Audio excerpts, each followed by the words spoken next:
here. Joining me right now with their thoughts on all of it, Clinton surrogate Basil Smikle and Rachel Campos-Duffy, the spokeswoman for the LIBRE Initiative. Good to have both you guys here. Basil, why did she pass up this opportunity? Well, it's not about photo ops. If you're going to do a meeting like this, you make it substantive.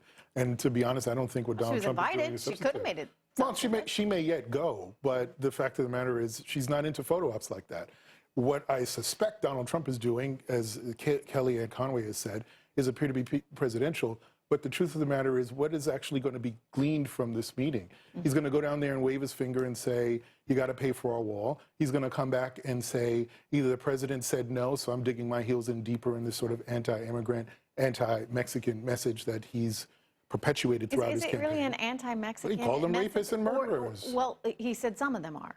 He said some of the people that have been sent here. He said you're sending over rapists and murderers. This is very much part of the sort of talking point message that Hillary Clinton, we were just watching her moments ago speaking today, and she kept hitting over and over again sort of the inappropriateness of Donald Trump, and they've characterized him almost as sort of the big, bad, evil guy versus her being sort of the sane, diligent student that will get things done.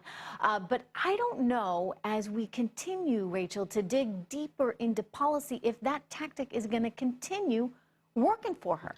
Well, it's all she's gotten. But by the way, she was invited. She did not go. And the truth is that under the Obama administration and under her leadership at the State Department, Latin America has been neglected, with the exception of Cuba, which I think that move is debatable whether it was a good move or not. I think it's appeasing a bunch of a communist dictator. That said, you can look at Venezuela, Brazil, Argentina.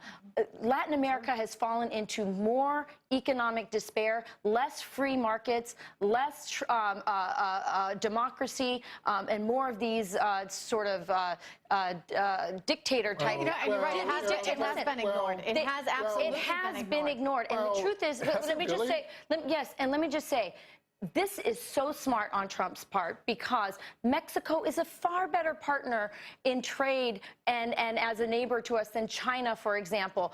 We have more exports going to Mexico than we do to China, Brazil, India, and Russia combined. This should be our friend. He has an opportunity here to talk about the border, which is something he cares about, but this is on Peña Nieto's part far more about saving NAFTA and trade and jobs for Mexicans. No. Rachel actually makes a very interesting point. I've done a lot of reporting down in Latin America, in Venezuela, in Brazil, in Paraguay, Honduras, and I can tell you, you're absolutely right. Over the last decade, it has been ignored. Less so with President Bush, but certainly under this administration, there has been this focus on China, on India, and look at what we're seeing there in Venezuela, for example. I mean, absolute positive chaos. There is turmoil there, but I think what's being overlooked here is that the former president of Brazil, Dilma Rousseff, was impeached today. So there has been tremendous political turmoil within these countries, and it's stymied sort of efforts to do anything meaningful from a lot of partners. Which is a shame, right? Because, they're right here in the Western Hemisphere. Brazil could be China. But that said, I don't think the U.S. has neglected these countries per se. What I also think is that what Donald Trump is doing and what Hillary Clinton doesn't do is give a lot of lip service to these foreign leaders. The fact that Donald Trump is going to go down there, what is he actually coming back to tell us? I don't know. We'll find out tonight. We'll find out tonight. Look at the amount of attention. I don't think it's anything quite meaningful, because what is he going to do for the 11.4 million undocumented immigrants who are there? Build a wall, deport them all. That is what he's going to do. This is important. So we're going to hear him outline his policy speech tonight. What is she going to do for the 11.4 million undocumented, illegal immigrants in this country? Well, she's talked about it. She's talked about trying to find a pathway to legal status. That is what she's talked about. Is that really what we should be doing? Trying to keep families together. I said legal status. And the point is that if you bring these undocumented immigrants to a place where they are documented and legal and paying taxes, you have an opportunity to incredibly build this economy. All the money in housing, all the money in construction. They are putting millions and millions of billions right now, and we're going to talk about this a little later in the show, but Rachel, unfortunately right now it looks as though These illegal immigrants are costing the U.S. economy $113 billion a year in the way of... Which They're they also would- bringing which they in, would to be if fair, they're you also gave them bringing a in a path to lot, legalization. they're bringing in a lot of labor that we do need. I know, for example, Trish, I live in Wisconsin.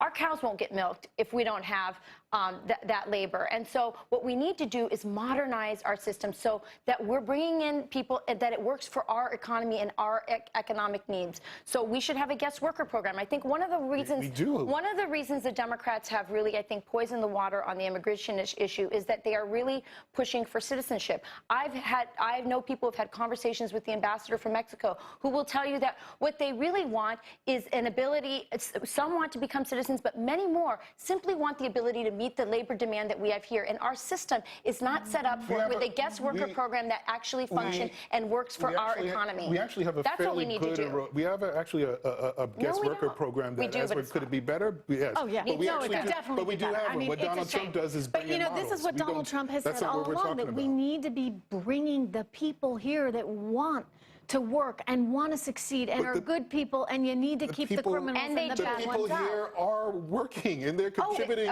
Sure, contributing to the but economy. then So the question is, there are what a do we- number Of that course they that are, we but give it them a is- path to legal status. That's what we're saying. Of course, Final word.